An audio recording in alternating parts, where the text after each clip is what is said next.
Aja sok mbedheki. Lah aku ki akalku akeh banget ning dibedheki. Lah aku ki sing monoton sing muni kera-keri kuwi ya Antasena goblok. Bagian mesti dudu. Ben mengke wae dilongkas modar mengke rasa tinggal. Nek senjata cakra ora ana, Sekar Cangkok Wijaya Mulya. Sekar Cangkok Wijaya Mulya? Ya, nendi? Sekar Cangkok Wijaya Mulya ki ora nate tak gawa yen ta ora ana perlune tegese ora ana wong mati ingkang durung pinanci. Oh, ngono to. Heeh. Ha saiki nek kowe sampeyan muni keri, nek sampeyan muni ora kegawa, sampeyan tetep dudu Kresna. Apa coba? Kaca Paesan. Lho kok iso ngono? Kaca Paesan ki mapane ning jero kulit jaban daging, mapane ning epek-epek. Nek menyura sok tok tonton kae lho. Mungsuh-mungsuh sapa Janaka? Menika Pramban. Coba tak tontoni. Nah, ngono kae nonton Kaca Paesan. Kaca Paesan ki nggo nonton lakon sing durung kelakon, lakon sing wis kelakon ning sampean ora ngerti iso ditonton ning Kaca Paesan. Antasena sawangan. Iki lho Kaca Paesan. Deloken. Iki deloken mantengno nganggo permana jati. Mantengen nganggo permana jati mesti kowe iso weruh. Sik tontone. Oh, waduh, lah saiki malah ketok ngono, Kang. Wela. Bang, opo Dimas? Kowe weruh ora? Opo? Ki lho Kaca Paesan gambar jagat ngendi-endi ketoki. Sampeyan ngerti ora? Aku ora weruh apa-apa. Nek ora weruh apa-apa jotosi mati. Dar ayo.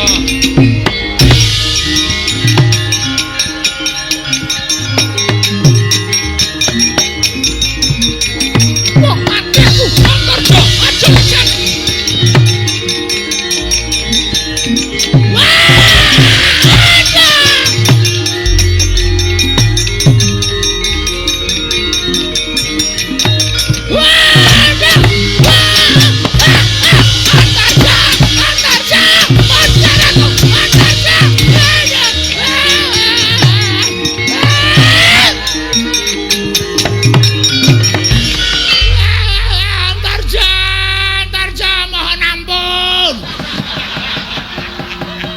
Aduh.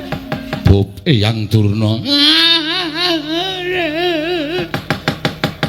Piye Kang? Wis ketok Dimas ngandel ora? Aku wis omong ket mau to. Aku kok cubriya.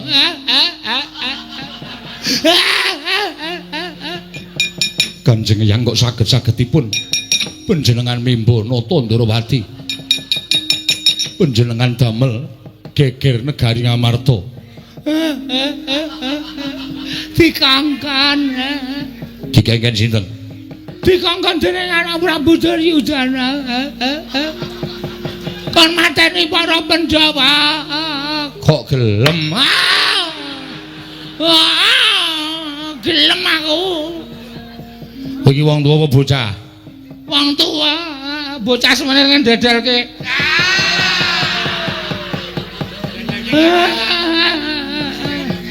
Teneh rakus. Wong tuwa kok kurang gawean ki mau nek nganti Bapa Werkudara tekan Tanjunganom. Nek nganti Abimanyu cilik loro gedhe tekaning pati sing tak ajar dudu sapa-sapa ning kowe.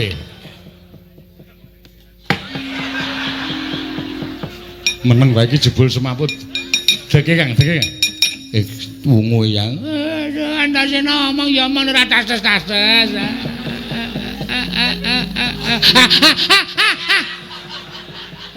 Aku nek tanganmu obah iki aku wis tratapan.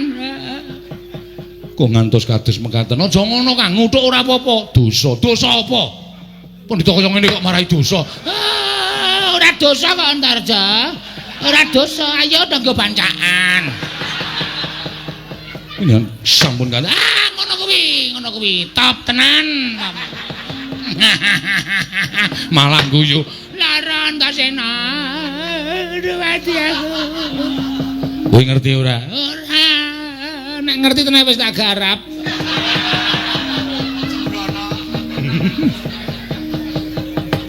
Bapa Werkudara saiki ning Tanjunganom. Goleki Abimanyu. Paman Janaka ning Tanjung Anam golek Abimanyu. Wong piyai loro ku arep mateni Abimanyu, Mbah. Aku bingung. Aku bingung Antasena. Bingung perkara apa? Aku diutus dening anak Prabu Duryudana kon mateni Pandhawa ki carane piye terus aku dadi anak Prabu Ndarawati. Aku mikir nek Abimanyu ki anak sing ditresnani dening para Pandhawa, nek Abimanyu mati, heeh. Pandhawa mesti ora duwe kekuatan pepes Bayu Kang Tapis. Terus Pandhawa gampang dipateni sirku ngono. Malah konangan Satpol PP loro iki. Panjenengan aduh.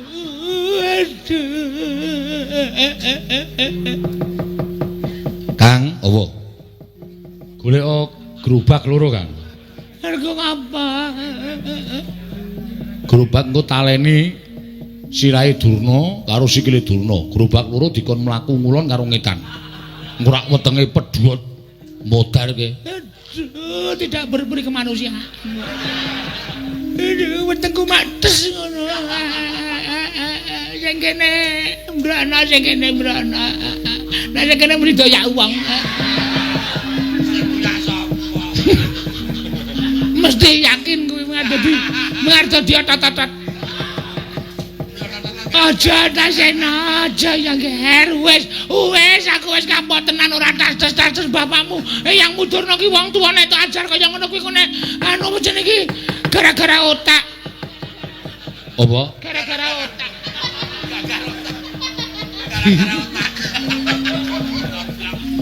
Kuwi lho sing sirahe kopior kuwi lho. Gara-gara otak kok gara-gara otak. Loro tenan. Tenan to. Wis to Barsa. Kang golek opi pitik. Engko ngapa? Arep digoreng apa? Ora. Golek opi pitik sing akeh, Kang. 10. Nggo ngapa Dimas? Karo beras sak gegem. Wah. Dikawake kowe. Durna engko diklekarke, sikile tindai watu, tangane tindai watu, beras dimyur-myurke nang mripate.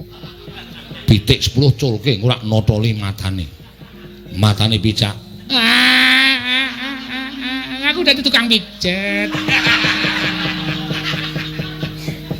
Aja Antasena. Aja. Mbok golek banyak. Sedikit. Banyak 5 ngono. Durna plotroke kathoke. Terus nggon kuwi dikai kembang. Ora disosor. Aduh. Aku ngrasake wis linu Antasena. Iki terus dikapake Kang, tutuki, bondo tangane gendong. Asik. Aku digendong ya ana gendong ning dijotos. Wis ta, aduh. Antar jauh wis antar. Hei! Ora kaya ngono kuwi. Udus. Antasena Bagus iki kepalane eyang. Ora dicas-cas gendong Kang. Yo. Turut dalan jotosi. Yo. Terus argane endi? Aja dipasrahke polsek lho. Ora. Aku wis trauma Antasena. Enggak lagi-lagi.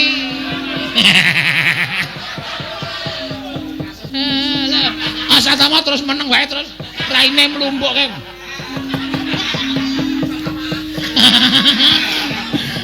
Aku wis pegang nganggo pecis. Aku rekoso tenan kowe kira. Gendong ditutuki sirahe ya, Kang. Ayo kene. Kene.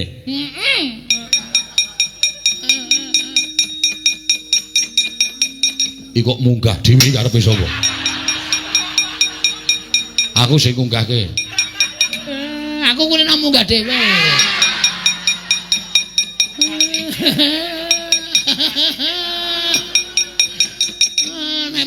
Nek munggah dhewe nek medhun didonke aku kuwi nang nyaming dikipake.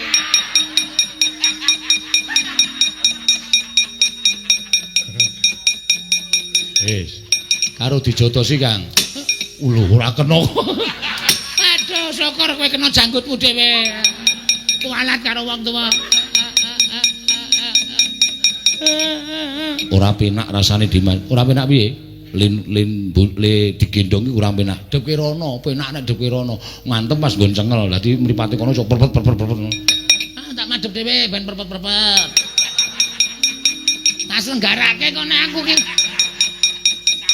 Nek rai kurang cengelnya. Apa aku yo ngakoni salah kok ya. Ngono kuwi.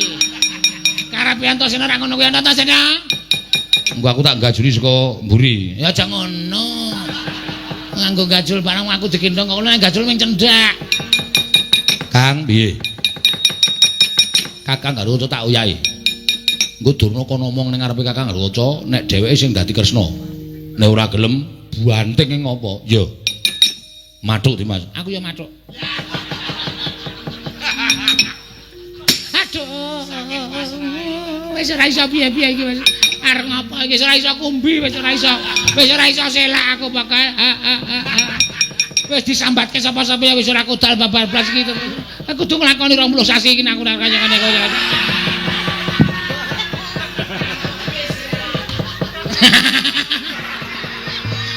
Terus langsung meneng bae wonge. Ayo Kang mangkat. Ayo Kang ngoyak karo Kakang Garuda. Iya Dimas.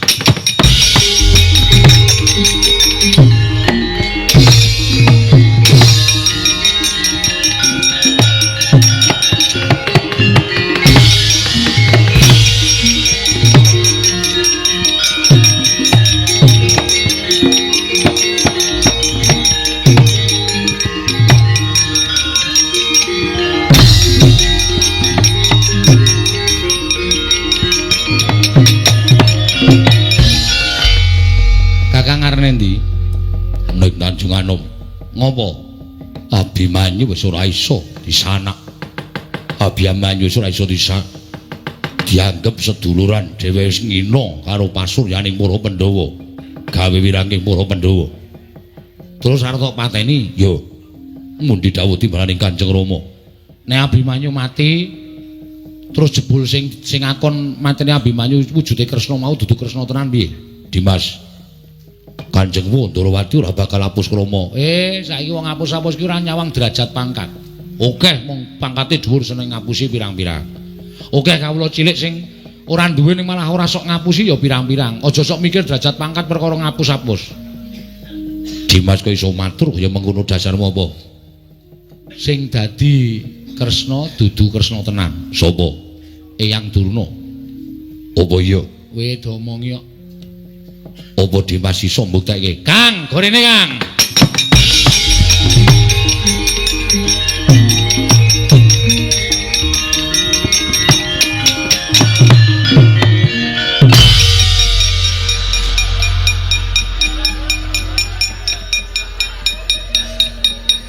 Mudar mbok men. Tangi. Jam pira? Ngundang malah takon jambi. Aku ora mlebu antasene. Kathokku teles. Tangi ora tangi gak gejrik cengelmu. Antar jok ya tenan. Nungguke wong tuwa ki mbok ya nuk. Lungguh tuk. Eyang menika kursinipun nek ngono lho. Kok mabut. Untung balungku balung tuwa. Gatot Kanca. Iya. Aku Gatot. Nggih. Menapa yang tumindak kados mekaten? Tumindak apa? Wis asak. Air mataku sudah asak. Omong. Iki lagi omong. Omong kok kesusu-susu ora. Menapa yang ingkang dados sinuwun Ndrawati inggih Siwa Kresna. Ayo gawe jujur. Jujur ora apa-apa. Jujur malah kepenak. Ayo jujur. Iki arep jujur.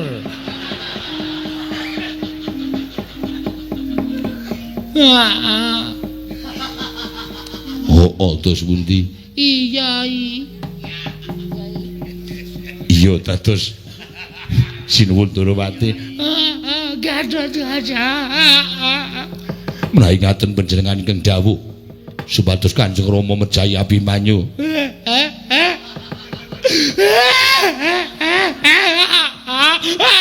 Gatot kaca. Aku minta maaf Kanjeng. Aku kilaf Gatot kaca. Aku jaluk ngapura Gatot kaca. Mangel to Kang rasamu? Gedhem aku tutuke wae ora apa-apa. Kaya ngono nek diampet iso mari lever lho. Sing diserang ati lho. Nek kira-kira duwe ganjelan langsung bres ngono wae ora apa-apa malah terus los, malah pikiranmu kepenak. Heeh, ora apa-apa Kang. Aku tata. Oh, kurang dhuwur. Wis malah ora apa-apa. Wis. Ngantos kados mekaten Kanjeng Hyang Mentala dateng punapa Abimanyu Kanjeng. Aku imbo kaya Kanjeng.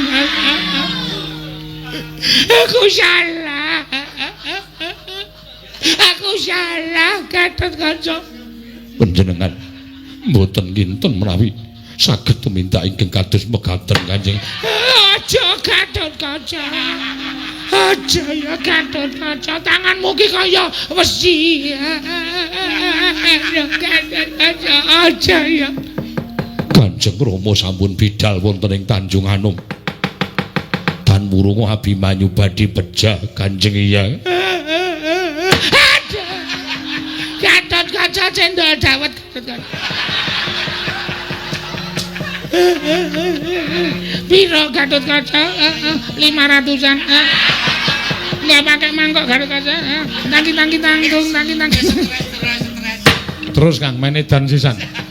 Kuwi diajar wis cendol dawet kok saiki wis mesti arep edan kuwi. Kang, oh Dias. Tak jaluk Kakang nyambut gawe. Iya. Gelem ya Kang, gelem. Bapak dioyak nganti kecekel. Bapak ki nek mlayu bantre ra jamak-jamak. Bapakmu tahu juara lomba lari. Aku ki salah apa ta?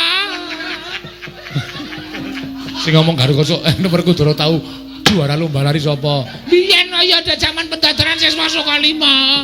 Musuhe Kurupati kalah playon. Saiki Kang, saiki Dimas, saiki mangkat to. Yo.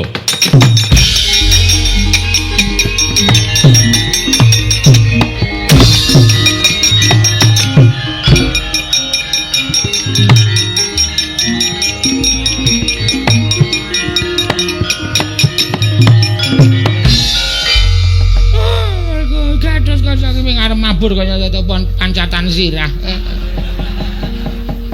Mestakanipun yang niku kados undak-undakan. Oh ya arep mancat. Heeh, nyah. Bungainya. Gendong neh Kang. Piye Dimas gendong neh. Dimas arene ndi? Iki engko kon ngomong ning ngarepe Bapak Werkudara. Nek ora gelem ngomong ning ngarepe Bapak Werkudara, ora iso ngrampungi banting neh ning dalan. Pamanarya. Wonten dawuh nggih anak Prabu. Rumaos bingung manah kula. Dene sampun kula itang, sampun wonten sabta ari kelenggan ninggo dinten sak mangke menika. Bapak Panembahan Durna dereng ketingal sowan wonten negari Ngastina. Monggo piyambakipun sampun sagah badhe mejahi dhateng para Pandhawa. Kuwatos sing manah kula menapa inggih badhe kasembadan menapa mboten Bapak Panembahan Durna anggenipun damel srana pejahing para Pandhawa. Nuwun sewu nggih. Kula menika srawung kaliyan Kakang Panembahan Durna menika mboten namung setunggal kalih dinten. Namung sampun tetaunan lan kula ngertos jawi lan lebeting Begawan Durna.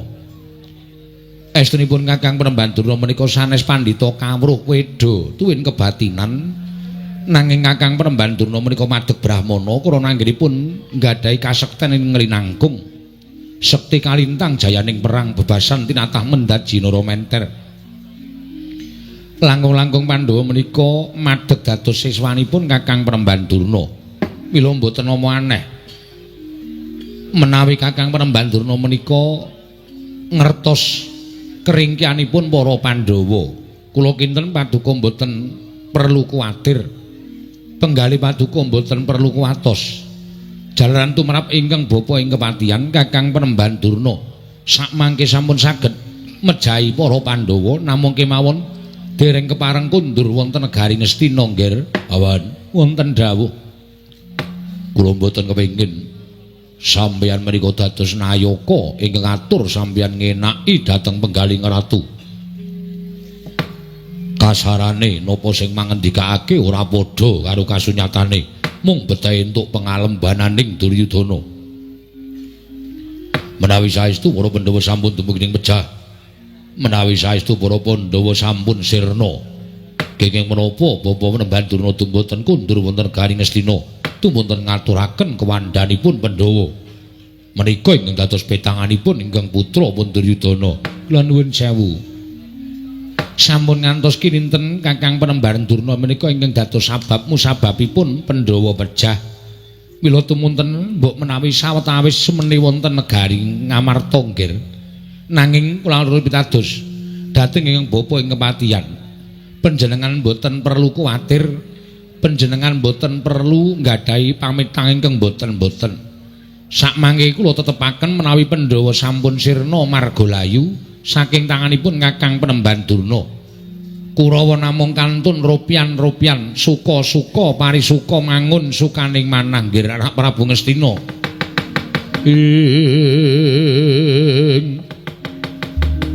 Rekat lampahing rata tanpa antara prapteng sukuning arga ram kang tumingal.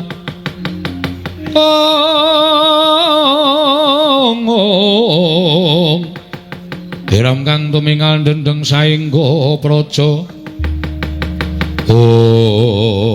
Dereng ngantos paripurna Balwacana.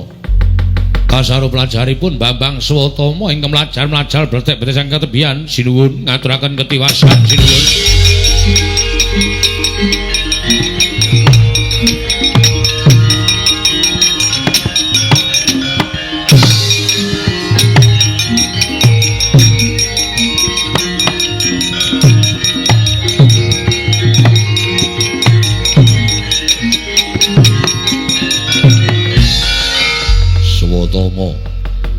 Mlayu-mlayu eneng apa ngaturaken ketiwasan diwaji nalika semanten kula nderekaken Kanjeng Rama Begawan Durna anggenipun nampi timbalanipun Gusti kula ingkang sinuwuning Ngastina supados srana pejahing para Pandhawa nanging mugi andadosna ing kawuningan sakmangke ketingalipun badhe kasembatan nanging sakmangke Bapa Penemban Durna anggenipun Sesingranata Ndrawati kadenangan dening pun Antasena miwah Antarja. Satemasak mangke tiyang sepuh kula dipun ajar turut margi sinuwun paduka kedasaken milujengaken dhateng Bapa Penemban Durna tiyang sepuh kula diwaji.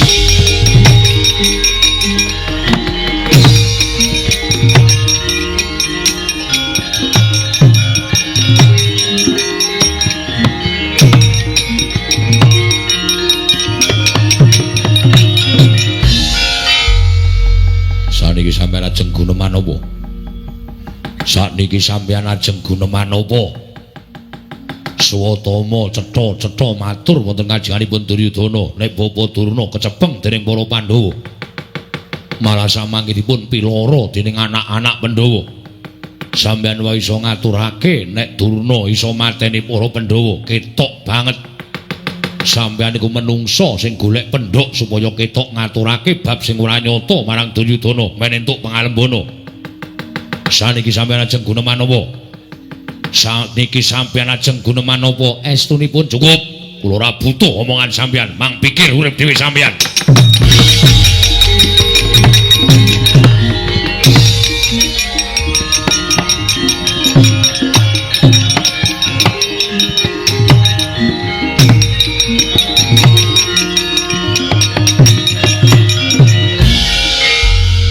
Mila benjang meli menika menawi paring pangandikan menika kedah jumbuh kaliyan kasunyatan to Paman. Panjenengan menika nuwun sewu. Kula westani kewanen wong durung ngerti kahanan saknyatane kok matur yen Pandhawa wis tekaning pati. Langkung-langkung janjanipun bab mengaten menika kala wau menika karena ora cocok, kula menika ora mathuk, kula ora gathuk. Lah nek kepengin mateni para Pandhawa mbok ditantang nyododo ndidodok. Ora usah dadak utusan Begawan Durna. Kon mateni para Pandhawa. Kantemanipun ampun kados mekaten. Menika mangke menawi Durna dipun ajar dening anak-anak Pandhawa. Terus ngaku yen sing ngakon mateni Pandhawa menika anak Prabu Duryudana, panjenenganipun paman menika ora mbebangeri kabeh jenenge wong Astina to. Karena sing ra melu apa-apa wae melu ala jenenge. Inggih, wis kula mboten guneman karo sampean. Kula moh guneman karo wong blendra-blendri kaya banyu tumpang godhong sinthik. Yayi Prabu Ngastina sampun duka yasine kados mekaten menika. Lajeng kula kedah kados pundi nggih? Mang pikir dhewe kanan sampean ora butuh pikirke sampean lho.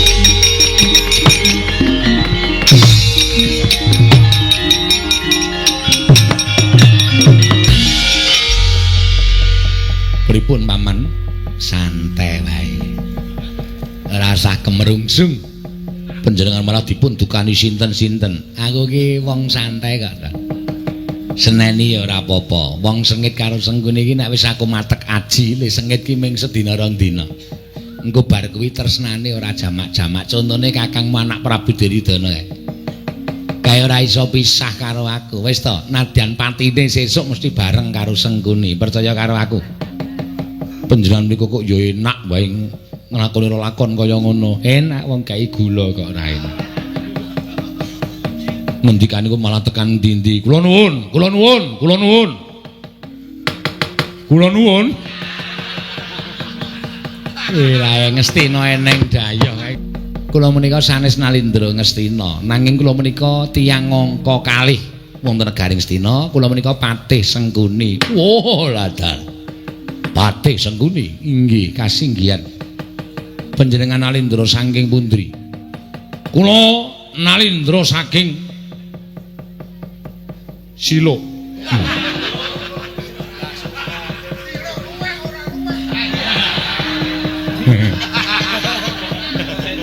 Kula Prabu Wagiran tumeka Pralaya.